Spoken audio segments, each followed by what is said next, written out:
"Mom, please don't marry him." The words fell like thunder inside the chapel. Everything stopped. The music, the whispers, even the gentle clinking of silverware from the reception tables out back all vanished the moment Eli spoke. All eyes turned toward the aisle, where a 9-year-old black boy stood alone, his small frame dwarfed by a navy suit that hung slightly loose around the shoulders. His fists were clenched at his sides, and his voice, though soft, was clear as crystal. Maya Williams stood frozen at the altar, a bouquet of ivory peonies trembling in her grip, her eyes locked onto her son, the boy she'd adopted from a rundown orphanage outside Jackson, Mississippi, the boy who had taught her more about loyalty than any man ever had. Now he was standing in front of 140 guests, interrupting her wedding with a single sentence. "Eli," she whispered, barely audible. He took a step forward, walking down the aisle with the quiet steadiness of someone who knew the weight of what he carried. His eyes never left hers. Behind Maya, Darius Cole shifted uncomfortably. The 42-year-old business mantle, striking and polished, wore a faint smile that didn't quite reach his eyes. His gaze flicked toward the guests, then back to Maya. He didn't say a word. From the first pew, Margaret, Maya's mother, stood slowly. Her silver curls framed a face carved with experience and a hard-earned gentleness. "Let the boy speak," she said firmly. Eli stopped a few feet from the altar. He reached into his coat pocket and pulled out a small smartwatch, his favorite gadget, battered from years of fiddling and repairs. He tapped the screen, then held it up. The tiny speaker crackled to life. A man's voice came through, low, familiar, and unmistakable. "Look, babe, I've got her wrapped around my finger. It's just a matter of time. She trusts me. She loves me. That's what makes it easy. She won't ask questions." A pause, then a woman's voice, sultry and amused. "You sure? She doesn't seem stupid." The man laughed, a dry, confident sound. "She's not stupid.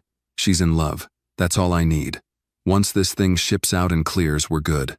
No invoices, no signatures. One clean handoff, and I'm out." Eli looked up, his hand shaking now but his voice steady. "That's his voice.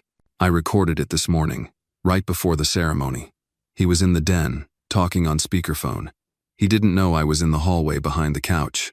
A gasp rippled through the room. Maya blinked slowly. Her pulse thundered in her ears. She turned her head toward Darius, but didn't speak. "Not yet." Darius chuckled lightly. "Okay. Wow. So now I'm being accused of what? Smuggling? Sweetheart, this is absurd. You really think I'd say something like that out loud? In your house?" "I don't think," Eli said, his small frame tense. "I know. You said you were using her trust. You said the shipment had no paperwork." A few guests shifted uncomfortably in their seats. One of the groomsmen looked down at his shoes. Someone near the back whispered, "Was that really him?" Maya's mouth was dry. Her hand slowly loosened around the bouquet, and a few petals dropped to the floor. Margaret stepped forward. "Maya, you heard what I did." Darius held out his hands in mock surrender. "It's a setup. It's a damn misunderstanding. The boy doesn't know what he heard." Maya's voice came, thin but sharp. "That woman on the recording, who is she?" He hesitated. Just for a beat. But in a room this quiet, a beat was everything. "I don't know," he said too quickly. Eli stepped closer. "You called her babe. You said once the shipment cleared, you'd be out." "Out of what?" Darius scoffed. "He's 9 years old. He's probably been watching too many spy shows." Maya stared at him, but her eyes had gone distant. Her mind was racing backward, connecting dots she hadn't dared connect before the late-night phone calls, the secretive business trips, the vague answers about supply chain issues. "You told me there was nothing off the books," she said quietly. "There isn't. That was your voice. It's not proof." "It's enough," she said. "Enough to make me stop this." Darius's face darkened. "So that's it? You're going to ruin this because a kid waved a toy in the air?" Eli flinched, but Maya stepped forward, placing herself between them. "Don't raise your voice to my son." "Your son?" Darius barked. "He's not even." But he stopped himself. That silence was louder than anything he could have said. Eli didn't move. He stood still, defiant, breathing hard. His small hand clenched the watch until his knuckles paled. "I didn't want to ruin anything," he said, voice cracking. "I just wanted you to know, before it was too late." And just like that, Maya saw everything. Every choice she'd made to ignore the little things. Every moment she'd told herself Darius was just busy, just misunderstood, just trying. All the pieces shifted into place. She dropped the bouquet. It hit the floor with a dull, final thud. "Eli," she said softly, "you did the right thing." From the back, someone stood up. Others followed. It wasn't chaos. Not yet, but it was unraveling. The illusion was falling apart in real time. And then, without warning, Darius turned and walked briskly down the aisle, brushing past guests, shoving a shoulder into one of the groomsmen. Margaret moved quickly to Eli, placing a steady hand on his shoulder. Maya stood there, alone at the altar, her heart cracking open as truth bled in. And in the center of it all, the voice of a child had just saved her life. Maya stood in silence, surrounded by whispers, wary glances, and truths crashing down like waves. But in her heart, she saw only one thing: her son small, brave, and right. It was a moment she would remember for the rest of her life. Take a moment. What are your thoughts on this boy's courage? Leave a comment below. We'd love to hear from you. The doors to the chapel creaked closed behind Darius, but the tension he left behind still clung to the walls like smoke. Maya didn't move. Her bouquet lay at her feet like a fallen truth, petals crushed under the silence. Eli stood beside Margaret now, his watch still clutched in his hand. The recording long stopped, but its echo still thundering in everyone's mind. Outside, the sky had shifted. The clouds, once clear and proud above Savannah's golden sun, now gathered like a slow reckoning. A breeze drifted through the oak trees that lined the church's southern lawn, rattling the Spanish moss as if whispering, "It's not over." Maya stepped down from the altar slowly, her heels silent on the old wood. Her legs moved like they were no longer hers. The guests parted for her, unsure if they should offer sympathy or just get out of her way. She passed through them without a glance. When she reached the door, she didn't go outside immediately. She paused, her fingers wrapped around the phone in her clutch. She looked down at it. Her reflection stared back in the black screen, eyes wide, mouth slightly parted, a woman between belief and betrayal. Margaret came up beside her. "He's still out there. Cars still in the parking lot." Maya nodded once. "I'm calling." "Who?" "Detective Simone, my cousin's friend. She works organized crime in Atlanta." Maya's voice cracked, but she didn't stop. "If even half of that recording is real, this isn't just heartbreak, it's federal." Margaret nodded. "Make the call. I'll stay with Eli." Maya stepped out into the afternoon light. The wind tugged at the sheer fabric of her veil, half unpinned, now fluttering like a ghost behind her. Her heels clicked down the steps. She looked around, no sign of Darius, but she could feel him nearby, watching, calculating. She sat down on a wrought iron bench near the rose garden and dialed. The line rang once, twice. "Simone Ortega." The voice on the other end answered, clipped and professional. "Simone, it's Maya William. I need you to listen to me carefully." "Maya?" A pause, then softer. "You sound, what's going on?" Maya didn't waste time. "There's a man named Darius Cole. He's at my wedding, or he was. My son recorded a conversation this morning. Darius admitted to using me, and more importantly, to smuggling untraceable goods. No invoices, no signatures. He said it's clearing today. He's using my address." Simone's tone shifted instantly. "Do you have the recording?" "I do. I can send it now." "Do it. And Maya, don't confront him. Don't go near him again." "It's too late for that." Maya hung up and sent the file before her hands could start shaking again. Then she sat, gripping the edge of the bench until her knuckles went white. Inside the chapel, Eli sat alone near the side aisle, staring at the stained glass window of an angel holding a sword. He looked smaller now, his shoulders curled in, as if the weight of what he'd done was starting to settle. Margaret sat beside him, not saying anything, just being there. "He's mad at me," Eli whispered. "No, baby," she said. "He's not. He looked like he wanted to scream. He looked like he got caught." Margaret corrected. "There's a difference." Eli nodded, but his eyes stayed on the colored glass. "Do you think Mom still wants me to stay with her?" Margaret turned fully to him. "Eli, listen to me. Your mother didn't walk away from a wedding today. She walked toward you." He blinked fast, trying not to cry. He was tough. He had to be. kids in the orphanage didn't get to cry much. Outside, Maya re-entered the chapel. Her face was tight, now controlled. She walked with new weight in her step, the kind that came when denial burned away and only clarity remained. She walked straight to Eli. He looked up at her, nervous. "I'm sorry. You don't ever have to apologize for protecting the people you love," she said. She knelt, hugged him close. "You didn't ruin anything. You saved me. You saved both of us." Eli clutched her hard, pressing his forehead to her shoulder. "I thought maybe you'd still want to marry him. I only want people in our lives who see you, respect you, and never lie to us." A low murmur rippled from the back of the chapel. Someone had re-entered. It was Reggie Klein-Darius's business associate and longtime golfing buddy. He walked slowly down the aisle, holding something in his hand, a sleek black envelope. "Maya," he said, eyes a little wide, voice cautious. "I don't want to overstep, but I think you need to see this." She stood slowly. "What is it?" "Something I found in Darius's car. He left his driver's side door open when he stormed out. I went to talk him down. He wasn't there, but this was sitting on the seat." He handed it to her. Maya opened it. Inside were shipping documents, fake ones, half completed. The return address? Her own home. The recipient? A shell company based in Tennessee. The items? MISC. Electronics. Bulk. No invoices. No tracking. Only initials. DC. His stomach dropped. "You ever seen anything like that?" Reggie asked. "No," Maya said. "But I think I just saw enough." She looked at Reggie. "Thank you for bringing this. Did he say where he was going?" "He was on his phone. Said something about Plan B and needing to clean up the mess. He didn't look calm." Maya nodded. "You should leave. I'm going to forward this to the police." Reggie hesitated. "Do you think he'll come back?" "I think," Maya said slowly, "he already regrets not finishing what he started." A sharp knock echoed through the chapel doors. Everyone turned. This time, it wasn't Darius. It was Detective Simone Ortega, flanked by a uniformed officer. She walked in, eyes scanning the room until they landed on Maya. "We need to talk. Outside."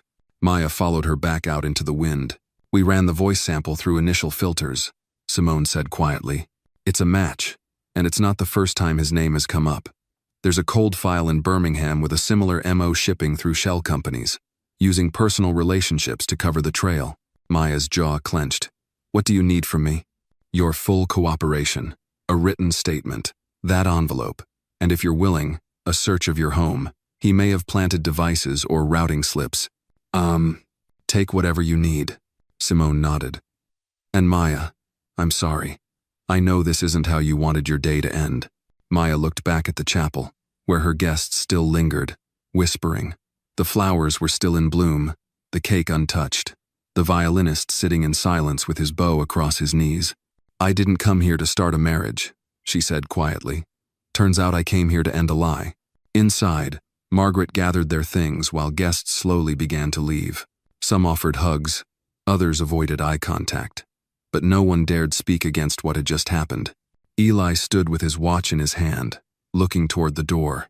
Maya returned, knelt again. "You hungry?" He hesitated. "A little. Want to get pancakes?" His eyes brightened. "Really?" "Really. With whipped cream, and sprinkles if they have it." He grinned. "Even with sprinkles?" "Especially with sprinkles." They walked out hand in hand, down the same aisle that minutes ago held such promise, now transformed into something far more powerful. A path to truth. Not perfection, not happy, ever after, but something real. Behind them, the chapel lights dimmed. The wind picked up again. And somewhere, far across the city, a man was running not from a child, not from a wedding, but from the justice that child had just set in motion. The little bell above the door jingled as Maya and Eli stepped into Rosie's Dinera, cozy, no-frills joint tucked into a quiet corner off Oglethorpe Avenue. The scent of sizzling bacon, cinnamon waffles, and coffee thick enough to chew hung in the air like a blanket. The place hadn't changed in 30 years. Red vinyl booths, checkered floors, a jukebox that still played Patsy Cline, and the same laminated menus that curled at the corners. The waitress, a wiry woman in her late 60s named Marla, looked up from behind the counter. She She recognized Maya instantly. "Well, aren't you supposed to be off honeymooning somewhere, Sonny?" she asked, a half-joke resting on her lips, but something in Maya's eyes made her pause. "We'll just take a booth, Marla," Maya said gently, her voice low. Marla nodded, saying no more. She motioned to the back corner, their usual spot. It was the booth Maya used to sit in with her late husband when they first moved to Savannah. The same booth where, 3 years ago, she'd brought a freshly adopted little boy for his first American breakfast. Eli had eaten 4 stacks of pancakes that morning and kept asking what real syrup meant. Now he slid into the booth quietly, holding his watch in both hands as if it were something sacred. Maya sat across from him, exhaling slowly as she set down her phone. For a long moment they didn't speak, just sat in the warm clatter of forks, dishes, and coffee pots around them. The world outside was unraveling, but in here it was safe. Marla returned a minute later with 2 glasses of orange juice and a notepad. "You want the usual, kiddo?" Eli nodded. "And you?" she asked Maya. "Same." Marla didn't push further. She scribbled quickly and disappeared into the kitchen. Maya leaned forward, folding her hands. "How are you holding up?" Eli shrugged. "Okay, I guess. I didn't mean to make everyone mad. They're not mad, baby. They're shocked. There's a difference." He looked up. "Will Darius go to jail?" Maya paused, then answered truthfully. "Maybe. He might run first, but Simone and her team are tracking him, and I'm going to give them everything I have. You helped stop something dangerous, Eli." He looked away. "I just didn't want you to get hurt. You did more than that. You protected both of us." Marla returned with 2 steaming plates of pancakes, the butter melting slow into the ridges, syrup on the side, just the way Eli liked it. She also set down a can of whipped cream without asking. Maya smiled her thanks. Eli didn't say much but quietly arranged the food with the care of someone trying to hold on to normalcy. He swirled the syrup into a spiral before pouring it slowly over the stack. Halfway through the second pancake, he looked up. "Do you think he picked you because you're kind?" Maya tilted her head. "What do you mean?" "He said on the phone that you were easy to lie to, that you trusted too fast. Is that because you help people?"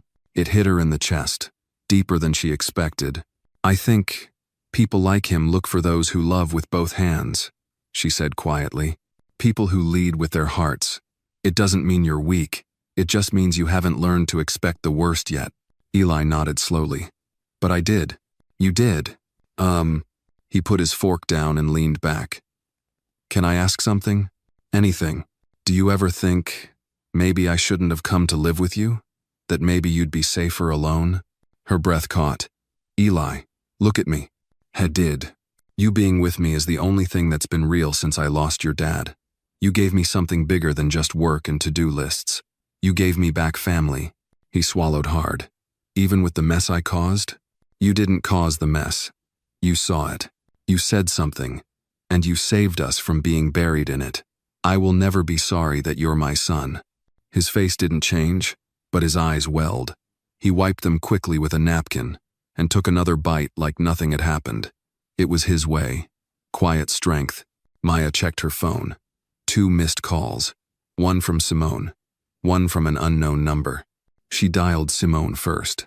"Hey," Simone answered quickly. "We found his car. Abandoned near a Greyhound station off I-95. Surveillance shows him getting on a bus headed west." Maya's stomach dropped. "Did he take anything with him?"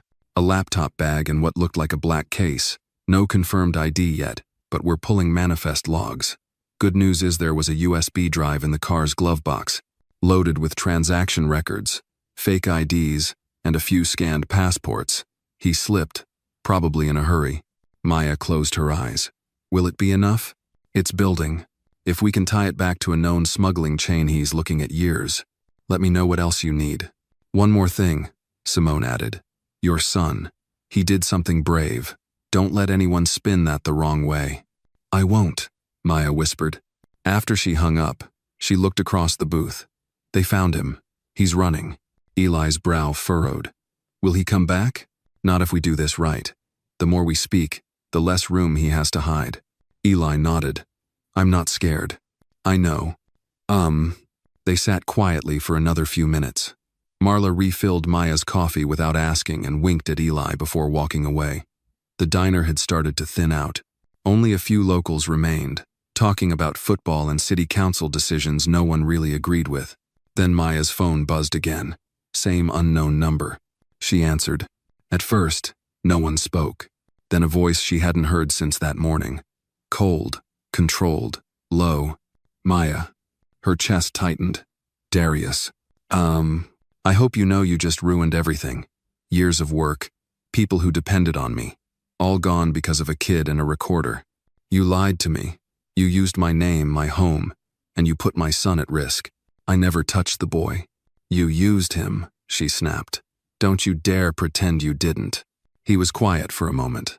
Then, I gave you the life you said you missed. You gave me a performance, and I almost let you steal my peace. You're going to regret this, he said flatly. No, she said, steel creeping into her voice. I'm going to rebuild. He hung up. Eli watched her face. Was that him? Yes. And that's the last time he'll ever speak to us again. He exhaled. Good. Maya flagged Marla down and paid in cash. As they walked toward the door, the late afternoon sun poured through the glass like gold. Maya opened the door and stepped aside for Eli to exit first. He looked up at her, eyes steady. You sure you're okay? He asked. She smiled. I'm okay because you are. Outside, the city moved like it always had, cars passing, people laughing down the block, life rushing forward. But for Maya and Eli, it wasn't just another day. It was the start of a new chapter, one built not on appearances or arrangements but on trust earned the hard way. As they walked to the car, Eli slipped his hand into hers. She gripped it tight and didn't let go. Not this time. Not ever again. The rain began just as they turned onto their street, not the kind that swept in with fanfare, but a slow, quiet drizzle that painted the windshield in soft gray streaks. Maya flicked on the wipers, her mind a whirlpool of memory and calculation. Eli sat in the passenger seat, buckled in but leaning slightly toward the window, watching the raindrops race down the glass. He hadn't said much since they left the diner. She didn't push him. Silence, between them, wasn't always emptiness, it was often trust. As the car eased into the driveway, Maya's eyes narrowed. Something was off. The porch light usually set on a timer was off, and the mailbox, normally shut, hung slightly ajar. She put the car in park but didn't move. Eli, she said quietly, wait here. His head snapped toward her. Why? I just want to check something. He frowned. You think he was here? I think I'd rather be sure than sorry. She stepped out slowly, one hand in her coat pocket, gripping the small pepper spray canister she'd carried since college. Her heels tapped lightly on the wet pavement. The sky had gone darker now, the street lamps flickering on one by one like a nervous applause. Her eyes scanned the porch. The mat was crooked. The side table shifted slightly, the kind of differences that someone else might ignore. Maya didn't. She moved to the door and tried the knob. Still locked. That was either good news or someone had relocked it. She stepped back and turned to the car. Eli was watching through the window, his face pale. Maya nodded once, signaling him to stay put. Then she opened her purse and dialed Simone. Ortega. It's Maya. I just got home. Something's off. Define off. Porch light out. Mailbox open. Mat moved. Door still locked but looks like it was touched. You go in? Number. Good. Stay out. I'm sending a unit. Maya hung up and returned to the car, slid back into the driver's seat. There's going to be a police car coming, she said calmly. We're going to wait here until they clear the house. Eli nodded slowly, but his hands fidgeted in his lap. You think he came back? I think Darius underestimated how far we'd go. 15 minutes later, 2 patrol cars rolled up in quiet sync. Officers stepped out, one male, one female, both with calm, measured movements. Maya exited and explained what she'd seen. They swept the house, first around the perimeter, then inside. The male officer returned first. No one inside, he said. But you were right to call. Back window was cracked open and relocked from inside. Mud prints on the sill. Maya felt the cold settle in her spine. The female officer handed over a small Ziploc bag. We found this on your kitchen counter. Inside it, folded neatly, was a typed note. You should have kept your mouth shut. Eli, now standing beside her, read it. His fingers tightened around hers. Maya nodded at the officers. Can I still stay here tonight? Legally, yes. But if you have somewhere else you can go, it wouldn't hurt. I'll think about it. The officers left after dusting the sill for prints and logging the note into evidence. Once they were gone, Maya unlocked the front door, walked in slowly, and turned on every light. The house smelled the same clean, warm, but she could feel something in the air, like the weight of someone's breath had just recently left.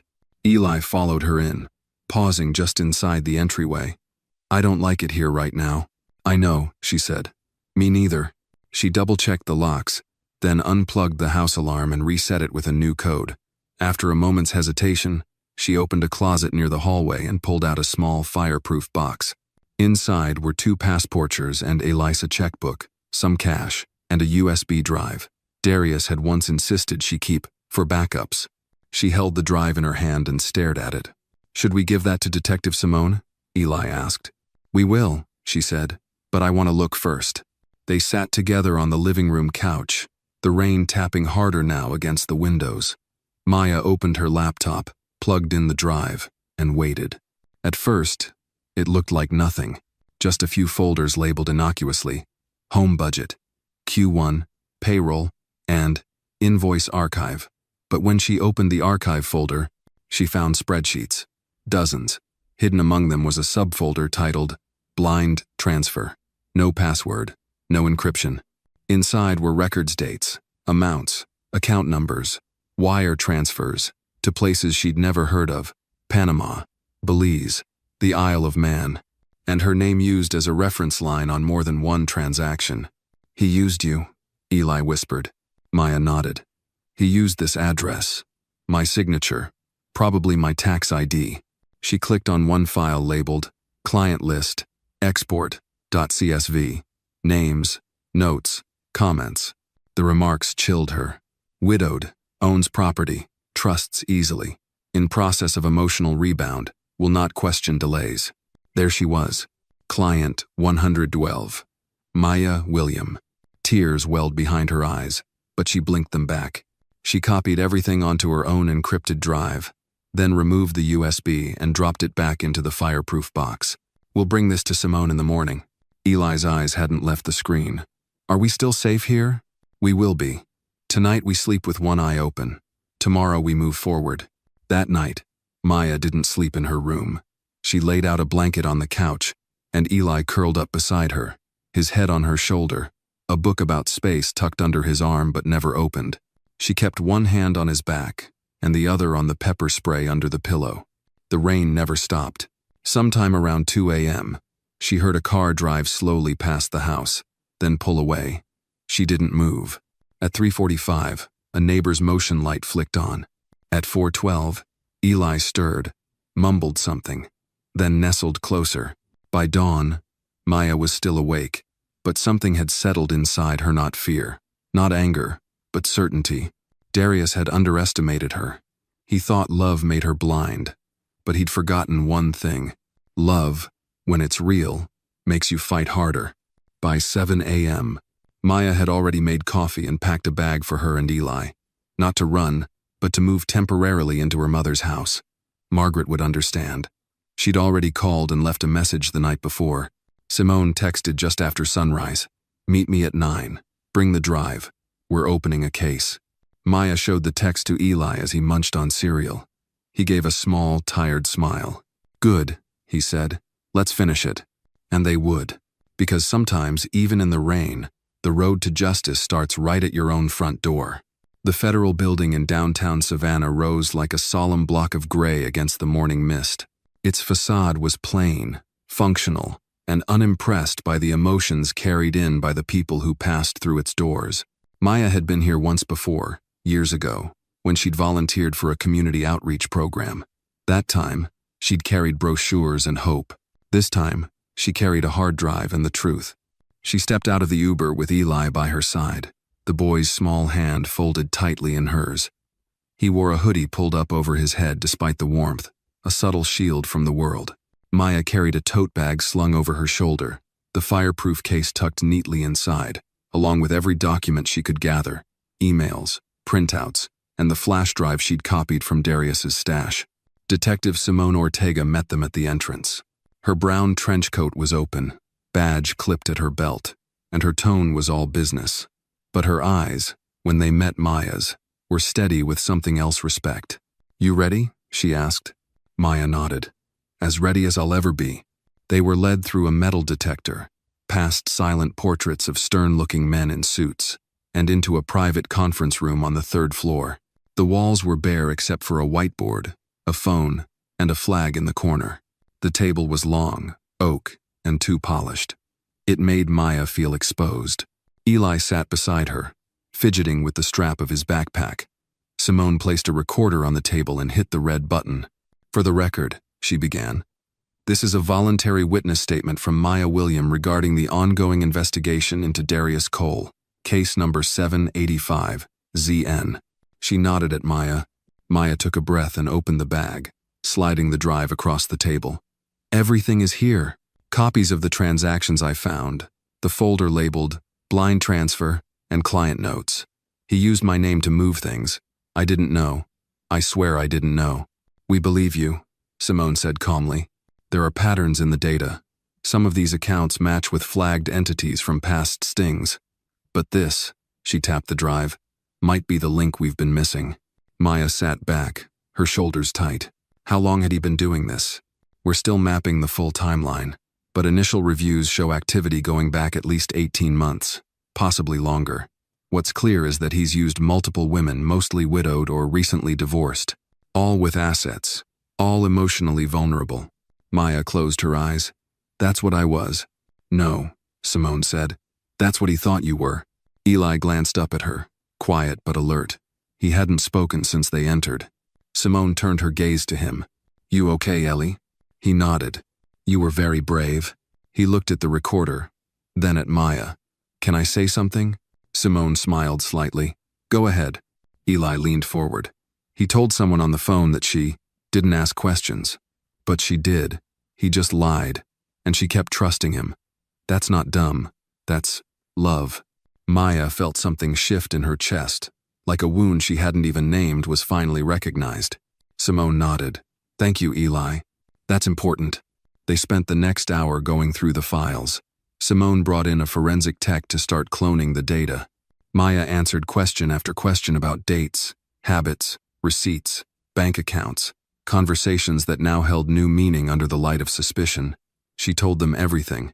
By 11 a.m., her throat was dry, and her nerves were frayed. Eli had drawn quiet again, his head resting against Maya's shoulder, his hand now loosely holding hers under the table. Simone closed her notepad. "That's enough for today. We'll let you know as soon as we get a warrant for his business office and storage unit.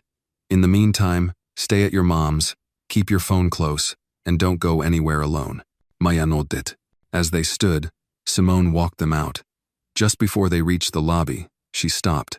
"There's something else you should know. I wasn't going to tell you until we were certain, but you deserve to hear it." Maya paused. "What is it?" "We ran Darius's alias history through a few old cases. There's a match and unsolved fraud ring out of Miami, 3 years ago. A woman disappeared after reporting him. No one's seen her since. Her name was on one of the notes you found in the drive." Maya swallowed hard. "So we're not just talking money anymore," Simone continued. "If he feels cornered, he could be dangerous." Maya's voice was tight. "He already is." Simone held her gaze. "And he knows you know that now." They left the building and took another ride share to Margaret's house on the south end of Tona, white 2-story colonial, with ivy on the fence and a swing on the porch. It was the house Maya grew up in, and as they pulled up, a wave of fatigue swept through her.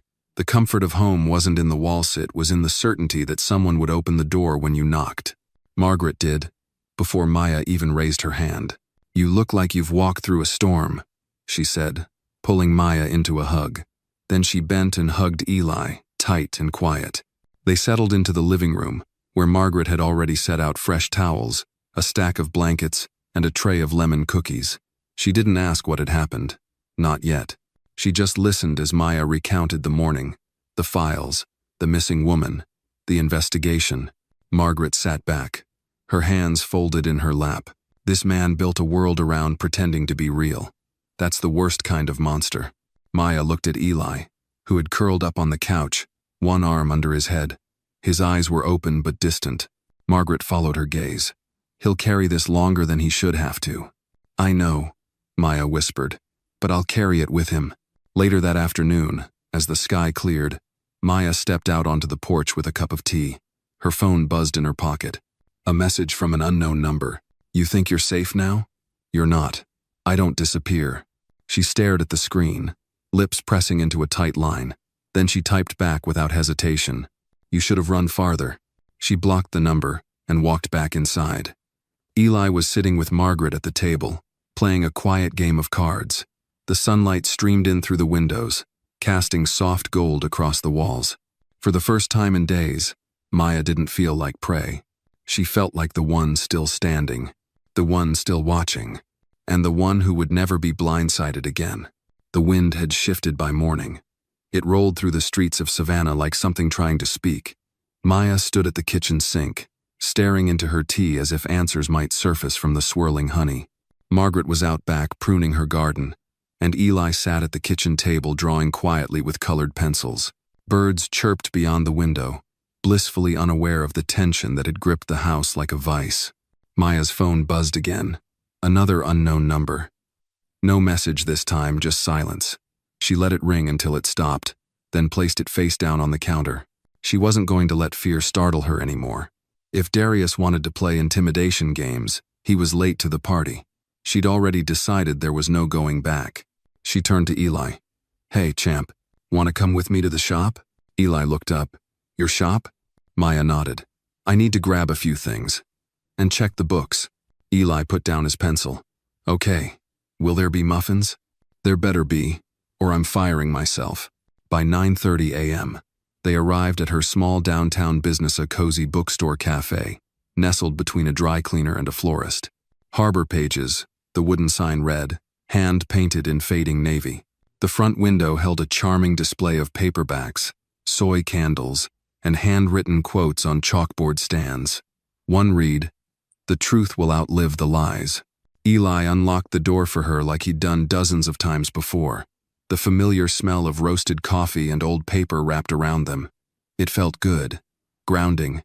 Maya had almost forgotten how steady this place made her feel. She walked behind the counter and opened the safe beneath the register. Inside was the fireproof ledgerone she'd kept hidden even from Darius. She didn't trust software alone. Too many times, she'd seen system errors cover up someone's bad intentions. She flipped open the thick brown book and began scanning through the pages of handwritten expenses, orders, and deliveries. Everything was in line until she reached the last entry dated 2 weeks ago. Her eyes narrowed. There was a supplier listed that she hadn't worked with, Clifton Harbor Freight, alongside a charge of $8,920 marked miscellaneous bulk inventory. It wasn't her handwriting, and it wasn't in her system either. A ghost transaction. Maya's fingers froze on the page. "Eli," she said gently, "can you check the mail slot up front? See if anything came in while we were closed." The boy nodded and skipped off. She pulled out her phone and snapped a photo of the suspicious ledger page, then called Simone. It rang twice. "Ortega," came the crisp voice. "Detective, it's Maya. I just found something at my shop. A transaction for nearly $9,000 from a supplier I've never used. The handwriting's not mine." "You're at Harbor Pages now?" "Yes. Stay there. I'm 5 minutes away." Maya closed the ledger and tucked it under the counter. Her heart was racing again, but it wasn't panic, it was readiness. Eli came back with a yellow envelope. It was wedged behind the door. She opened it carefully. Inside was a printed manifest on glossy paper with a single name at the bottom, Darius Cole. The shipping address was to a warehouse on the outskirts of town she'd never heard of, Riverbend Industrial Park. The envelope also contained a photo. It showed a large black duffel bag half open, revealing rows of unmarked pill bottles, bundled bills, and a silver watch, Darius's watch. Simone walked in moments later with another agent, a tall man with broad shoulders and a stiff suit who introduced himself simply as Agent Knox. Maya handed over the envelope. "That was dropped off today, probably early this morning." Simone studied the manifest. "This location, Riverbend, we've been trying to get a warrant to search it, but we haven't had probable cause." Knox's voice was gravel. "This gives us that cause." Maya showed them the ledger entry. "It's all connected. He used my business as a dummy shell. Probably thought no one would look twice. Was anyone else here the day that entry was logged? Simone asked. Maya thought. Only Janissemi assistant, but she was off sick that week. I remember because I had to run the cafe side alone. That means someone came in after hours. Security footage? Knox asked. Maya walked over to the small office behind the cafe and turned on the monitor. The system was old, but reliable. She pulled up the date 2 weeks prior and scrolled to nighttime footage. There, at 11:52 p.m., the door creaked open. A shadow entered. He moved fast, familiar with the space. Maya's breath hitched as the man walked into frame. It was Darius. He wore gloves. He walked straight to the register, opened the safe, and pulled out a small binder. Then he placed another one inside the forged ledger. Maya stared. He knew where everything was. Simone hit pause. That's all we need. Agent Knox leaned over. We'll get the warrant expedited. Maya, thank you for keeping such detailed records. It's rare. As they left, Simone lingered. You just became the key witness. That means protection detail from here on. Maya shook her head. I don't want to feel like a prisoner. You won't, but you will be watched. For your sake and his. They drove back to Margaret's in an unmarked vehicle, this time followed by a second car. Maya watched through the rearview mirror as the trailing vehicle stayed close, deliberate. She hated how much space Darius still occupied in her life. That afternoon, she sat with Eli on the back porch, the boy curled up beside her with his sketch pad on his lap. He was drawing a lighthouse. Why a lighthouse? She asked softly. He shrugged. Because even when everything's dark, it still shines. Doesn't care who's looking. Maya blinked, then put an arm around him. He added a small figure at the base of the lighthouse. A woman with long hair. That's you, he whispered. You keep me from crashing. Maya felt her throat tighten, but she managed to keep her voice steady. You've been my light too, Eli. More than you know. That night, as the house settled and Margaret turned in early, Maya lay awake staring at the ceiling. She knew more was coming: court dates, depositions, maybe even media attention. But she wasn't the same woman who once looked at Darius and saw safety. Now she saw the truth, and she'd carry it forward. Tomorrow, they would raid the warehouse. Tonight, she'd rest like someone who no longer feared the dark. At precisely 5:02 a.m., the convoy rolled out under the last shreds of moonlight. Unmarked SUVs, a surveillance van, and a black Suburban with tinted windows weaved through Savannah's sleepy industrial district like a silent storm front. Simone Ortega sat in the front passenger seat, flipping through the final warrant paperwork, while Agent Knox drove with a tight jaw and eyes hard as gravel. In the back seat, Maya sat quietly, her hands folded. Eli's sketch of the lighthouse folded in her coat pocket like armor. No one spoke much. The Riverbend warehouse wasn't on any public map. It sat behind a chain of fake shipping offices, accessible only through an old gravel lot camouflaged by rusted-out trailers and forgotten pallets. But as they approached, the building emerged low, wide, windowless, quiet. Too quiet. This is it, Knox muttered. Simone spoke into her radio. All units in position. Stand by. From the van behind them, tactical agents emerged, bulletproof vests marked with Homeland Security and DEA patches. Simone turned to Maya. You stay in the vehicle. No exceptions. Maya nodded, clutching the lighthouse sketch a little tighter. Then the door slammed shut, and Simone was gone. The raid began like a storm hitting still water fast, loud, decisive. Officers breached the steel side entrance with a battering ram, shouting commands that echoed off the corrugated walls. Flashlights swept the dark interior. There was shouting, heavy boots on concrete, and then a sharp silence. Knox's voice cut over the radio. Clear. We've got something. Maya leaned forward, eyes narrowed through the windshield. 5 minutes later, Simone returned with her face unreadable. She opened the back door and gestured for Maya to come. What is it? You need to see it for yourself. Inside the warehouse, the temperature dropped like a breath held too long. The air smelled of oil and old metal. But beyond the loading area, the back chamber told another story, one of secrets hidden in plain sight. Rows of black duffel bags lined the walls, identical to the one in the photo Maya had received. Officers were already cataloging the contents. Unmarked pharmaceuticals, bundles of $100 bills, multiple burner phones, and file slots of them, labeled in code, some in Darius's handwriting. Then Maya saw Ida corner desk, and on it, a large digital ledger system. The screen was still on, time-stamped the night before, showing shipments tagged as low risk or high yield. Her name was on 3 of them, her cafe address, her business account. "He used me," she whispered. "Extensively," Simone said, voice tight. "But this is enough. We've already got 2 confirmed ties to trafficking networks that cross state lines. This is federal." Maya swallowed hard. "What about Darius? We have his last known location. He's on the move. But with what we found here, a federal arrest warrant is in effect. It's only a matter of time." Knox stepped forward, holding a file. "You may want this. It's labeled contingency. Has your name and Eli's." Maya opened it, her breath catching. Inside were surveillance photosure house, her shop, even Eli playing in the garden. There were scribbled notes. "Use the boy if she talks. Leverage, foster history. Don't let her leave." Maya's knees nearly buckled. Simone caught her. "I'm fine," Maya whispered. "I'm fine." Simone's voice softened. "We'll assign 2 agents to your property, round the clock. I'm putting Eli on the protective custody list. You're not alone, Maya. Not anymore." As the evidence was loaded into vans and the scene sealed off, Maya stepped back into the early morning light. The sky was lavender now, birds beginning to stir. She took one last look at the warehouse, so cold, so empty despite all it held. Back at Margaret's, the day unfolded with a strange kind of quiet. Margaret baked cornbread, like she did when storms were coming. Eli sat on the floor with a jigsaw puzzle, occasionally glancing at the front door. Maya changed the locks herself. That afternoon, Simone returned. "There's something else," she said, stepping into the kitchen. "We just got intel from our tech team. One of the burner phones we recovered had an outgoing message, time-stamped 5 hours before your wedding." Maya froze. Simone continued. "It was sent to an encrypted number. Our people cracked part of it. The message read, 'The woman suspects. Cut ties. Leverage the boy if needed. Delete after use.'" Maya's face drained of color.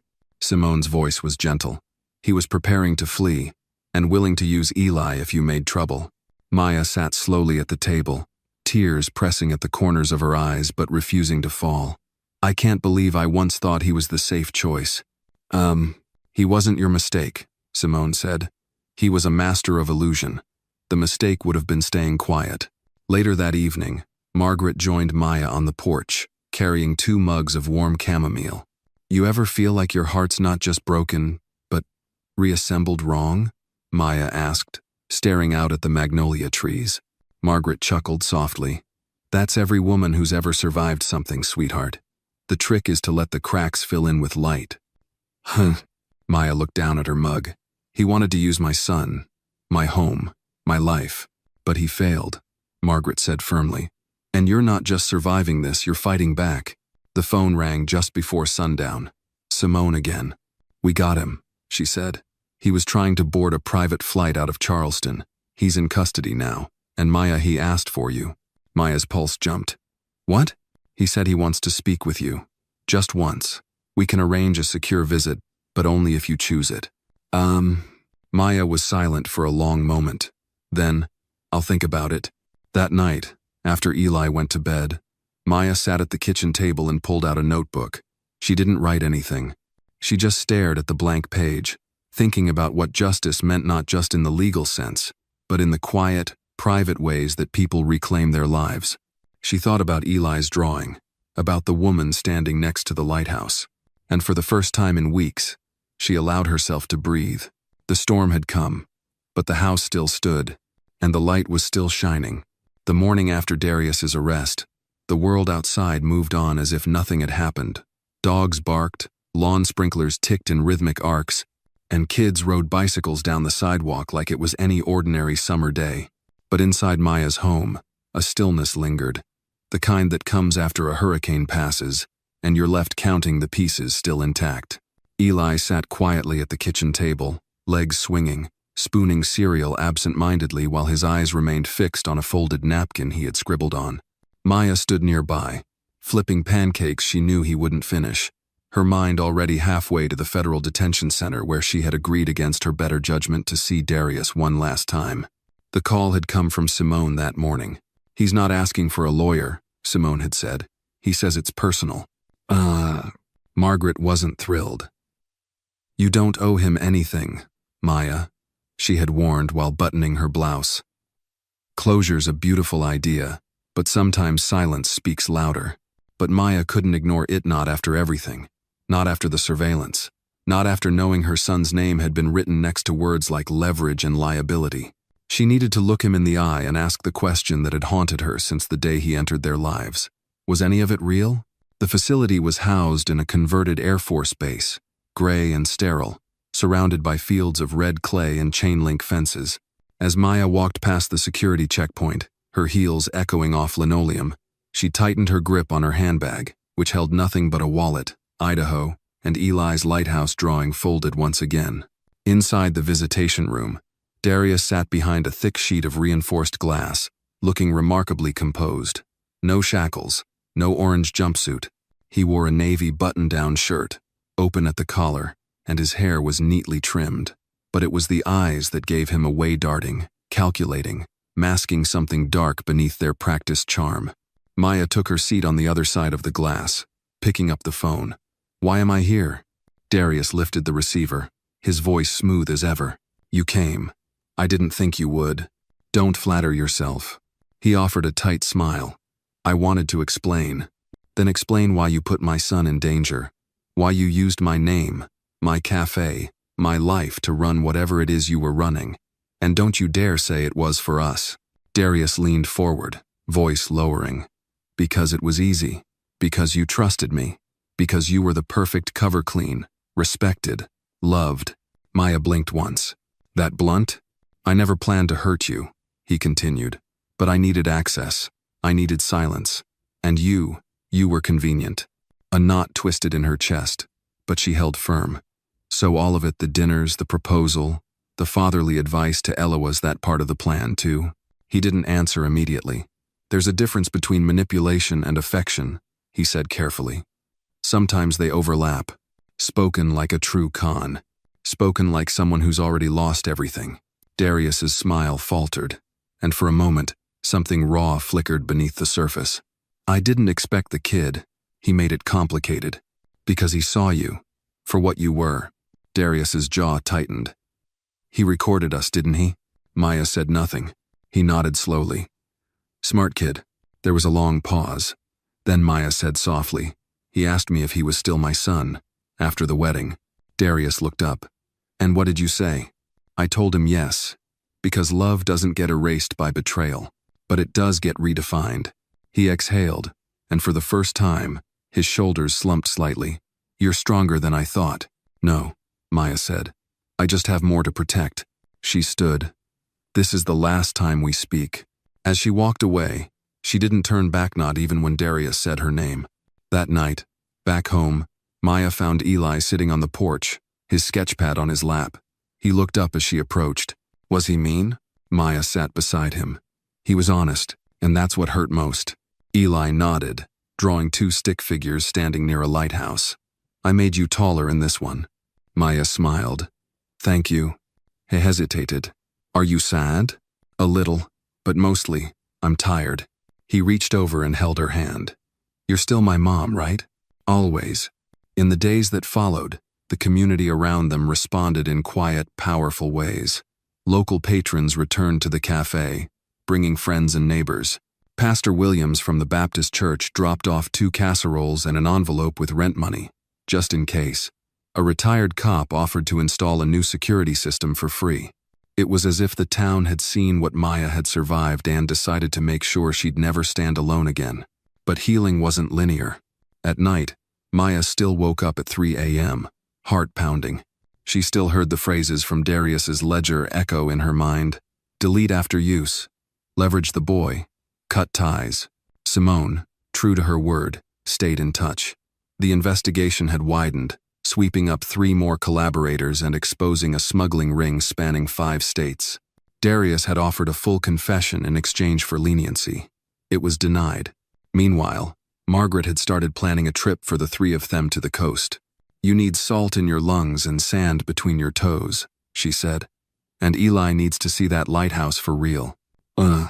One evening, Maya pulled Eli into the cafe's back room, where the safe was hidden behind a painting of a bayou. She opened it, pulled out the old adoption paperwork, and handed it to him. "What's this?" Eli asked. "It's your forever." He blinked up at her. "I thought I already was." "You are," she said, tears gathering in her eyes. "But I wanted you to know, officially, legally, emotionally, you're mine, no matter what." Eli grinned. "I know.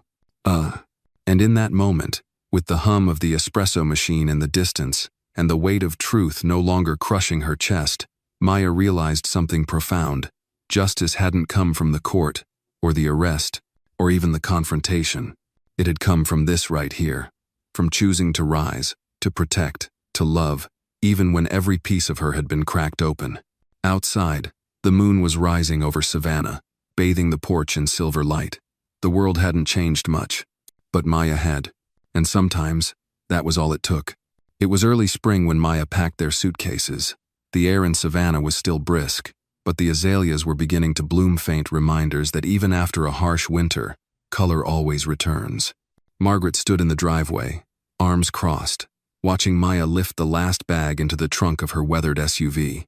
"You sure you've got everything?" Margaret asked. Maya nodded.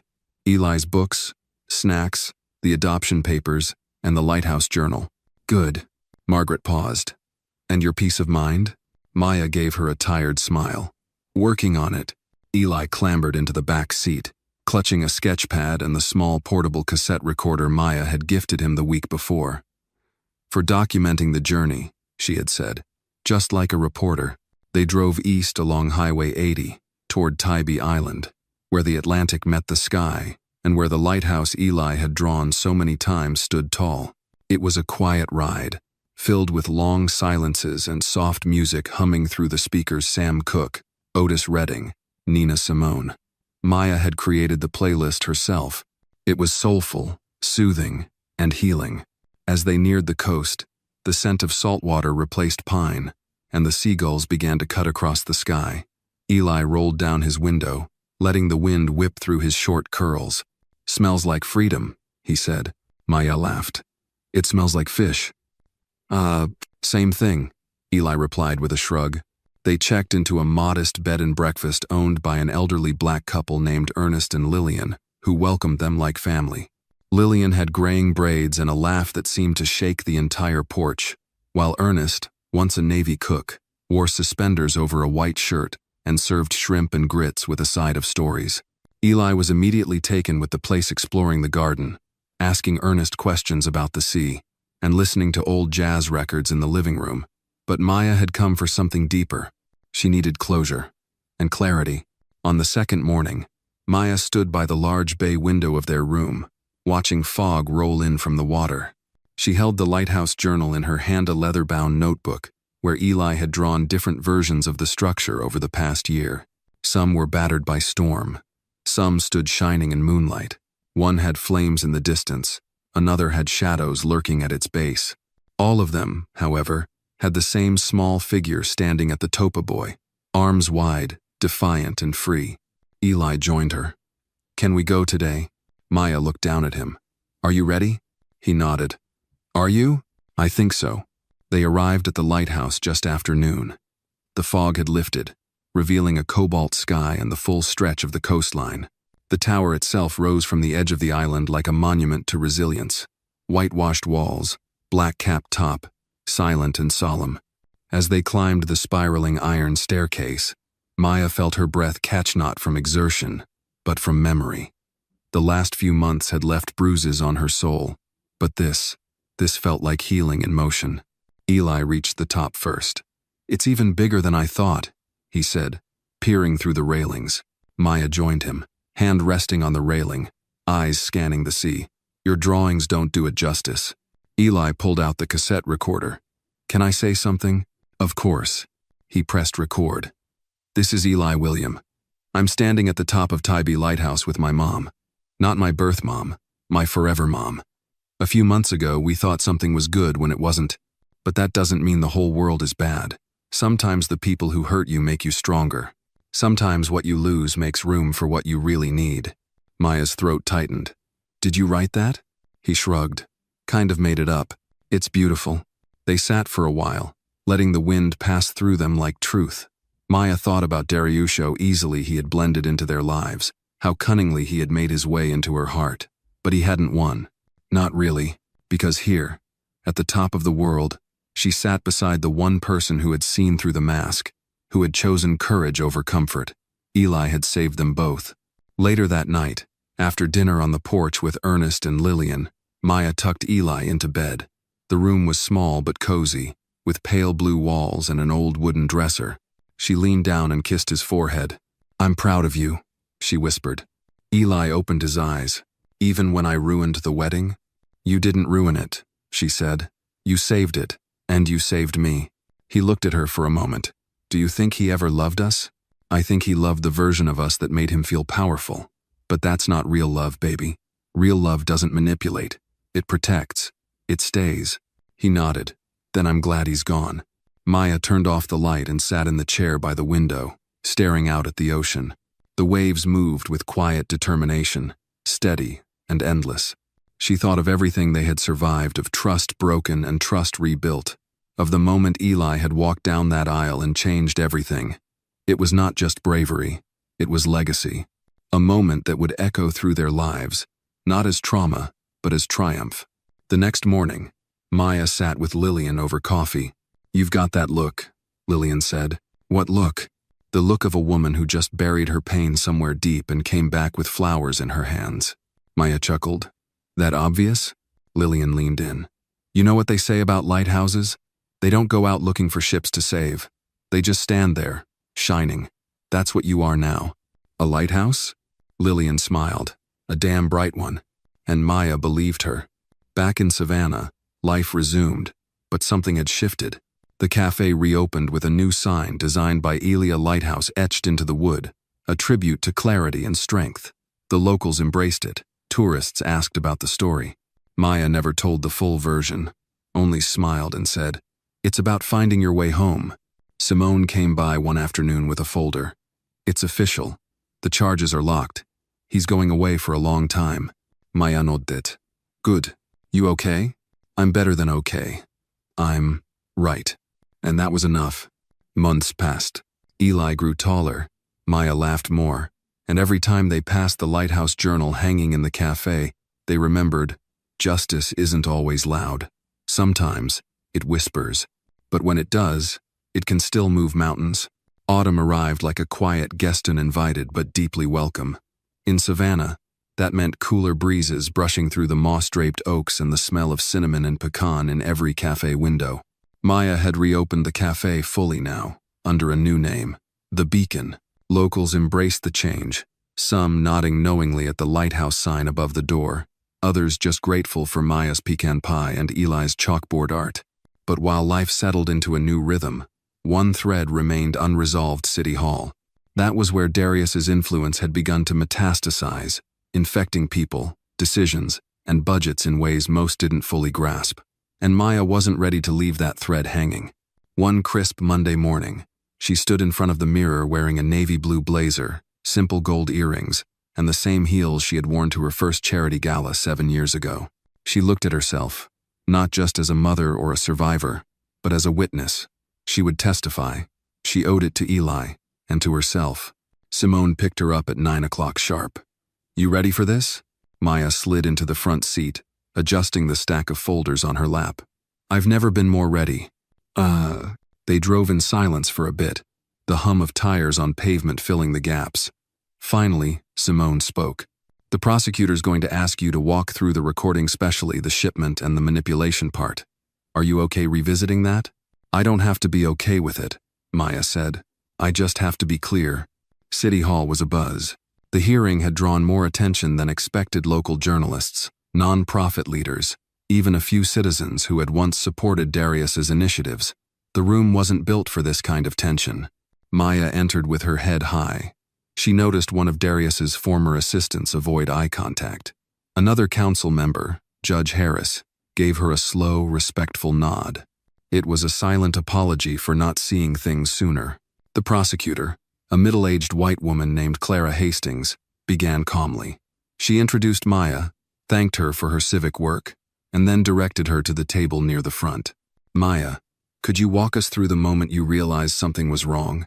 Maya glanced at Simone once, then unfolded the first page of her written notes.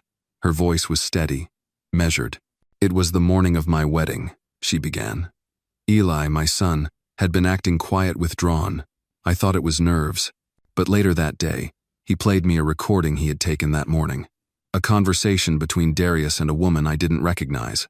The room held its breath. In that recording, Darius says, "She trusts me. That's her weakness." And then he laughs. A soft, cruel kind of laugh. Maya swallowed. He goes on to say the shipment doesn't need documentation as long as no one talks. He calls it just product, but there's no manifest, no tracking, and he refers to customs being taken care of. A murmur ran through the room.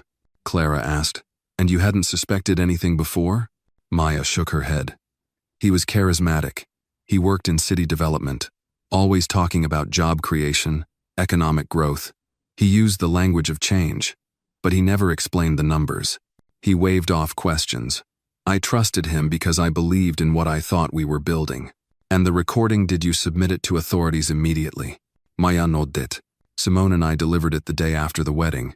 That's when the investigation began. Simone took the stand next, corroborating the timeline and detailing how the audio files were cross-verified with city procurement records. Then came a pause in the proceedings. Judge Harris requested a recess. Maya stepped outside, leaning against a column in the courtyard. Eli was waiting there, holding a thermos of hot chocolate. "You were brave in there," he said. Maya smiled. "You gave me the courage." They sat on a bench, watching the wind scatter red and orange leaves across the stone. "I drew another lighthouse," Eli said. "But this one has people inside it, a whole community. Some are scared, some are looking out, some are just waiting for light. That's exactly what this place needs," Maya murmured. When the hearing resumed, the prosecutor moved toward Darius's past financial statements.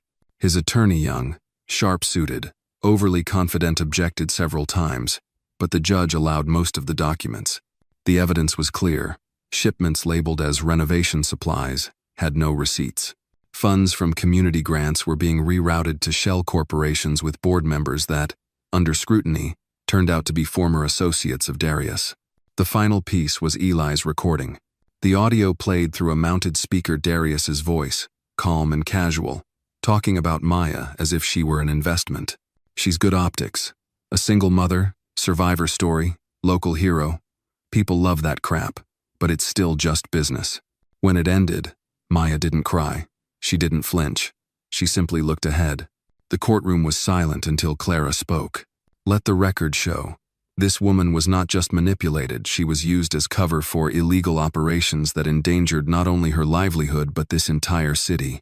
A few weeks later, the formal charges were filed: fraud, conspiracy, smuggling, and obstruction. Darius didn't show up for the last hearing. Rumor had it he'd tried to flee but was intercepted at the airport.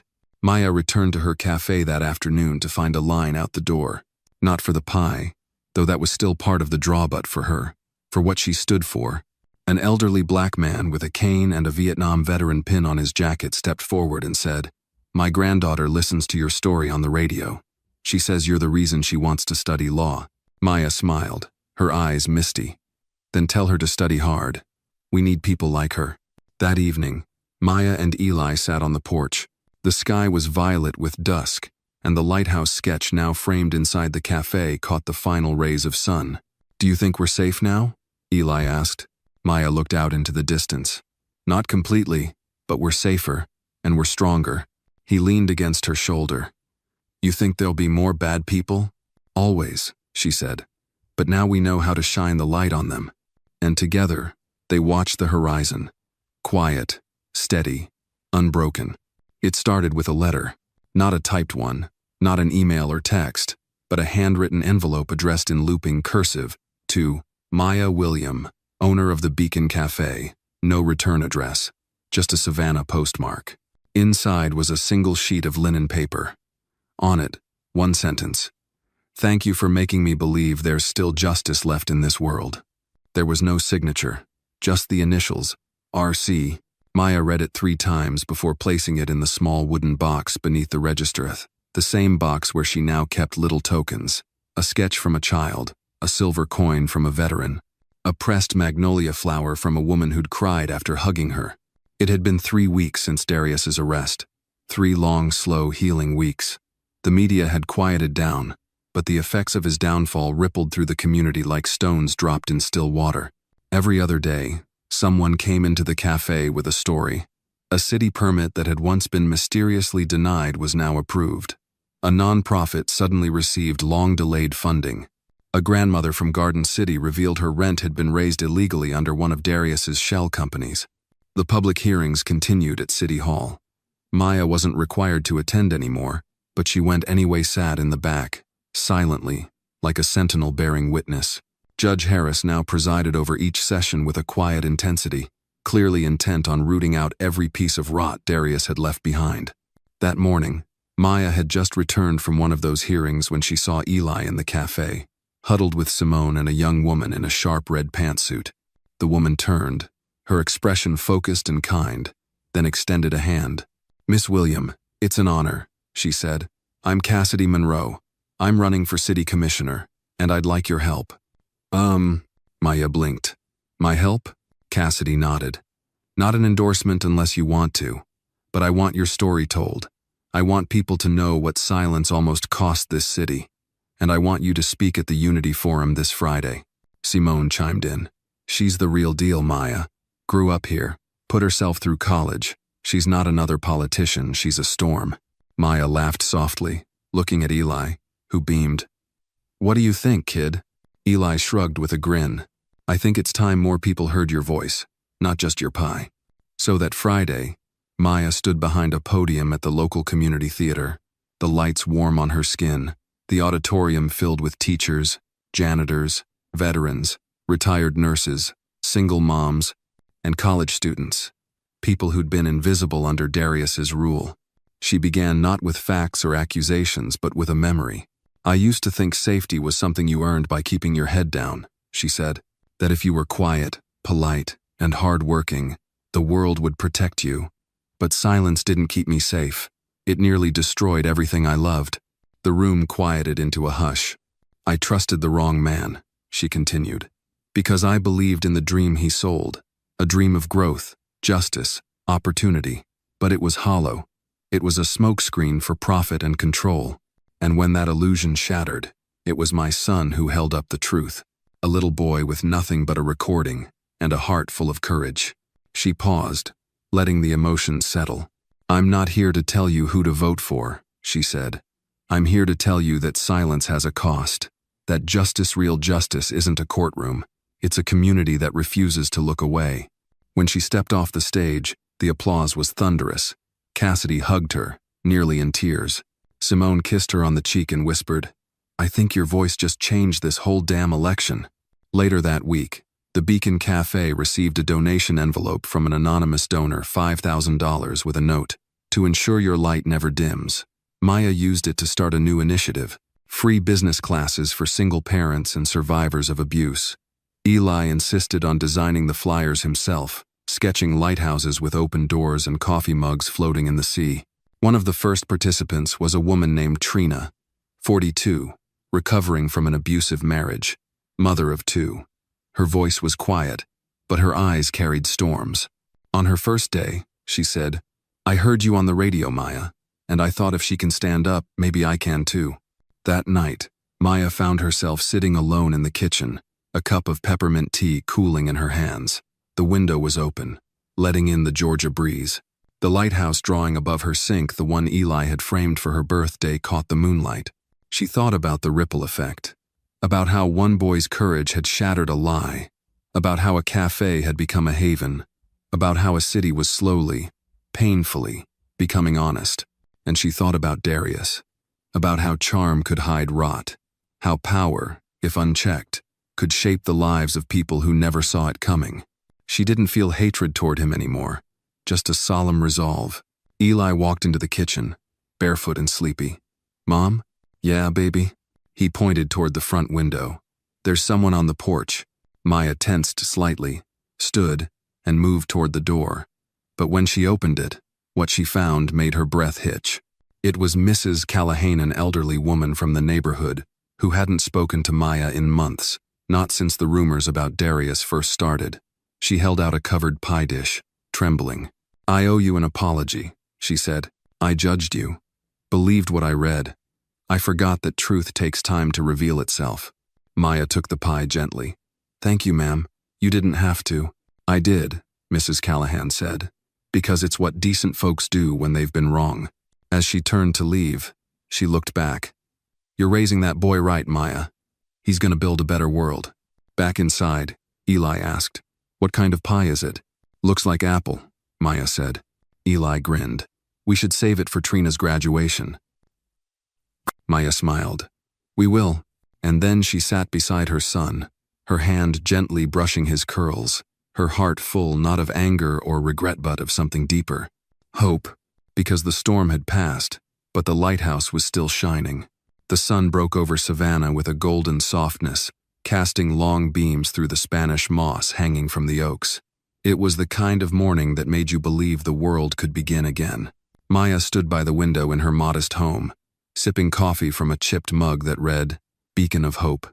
The phrase used to feel like a dream, something people said when they had no idea what real storms looked like. But now it felt earned, carved into the grain of her life by fire, betrayal, and the unshakable love of a child. Eli walked in quietly, dressed in a white button-down and pressed slacks. He was still fixing his collar, but something in his expression had shifted. Older, maybe. Wiser. He carried himself like someone who had stood in the middle of the storm and learned to keep his footing. "You ready, kid?" Maya asked. Eli nodded. "Yeah, are you?" She smiled softly. "I think so." They were heading to the community center, where a ceremony had been planned, not the wedding that was supposed to be, but something else entirely. Something more real, more powerful. It was Simone's idea. "Girl, the city already reserved the space," she had said, days earlier. "Why let it go to waste? Use it. Reclaim it. Make it yours again." And so, instead of wedding vows and champagne, the hall would host what Maya and Simone now called the Restoration Gathering, an open mic, a music set, a potluck, and a public thank you to everyone who had helped Maya survive and rebuild. A living declaration that Maya William would not be defined by a man who lied, but by a community that stood up. The guest list had grown. Teachers, mechanics, grandmothers, baristas, cops, social workers, and even a retired judge. No longer whispers and side eyes, just open arms. As they pulled up to the community hall, Eli took Maya's hand. "You know," he said, "I never imagined I'd stop feeling afraid in this city." Maya looked at him with a softness that only mothers know. And yet, here you are.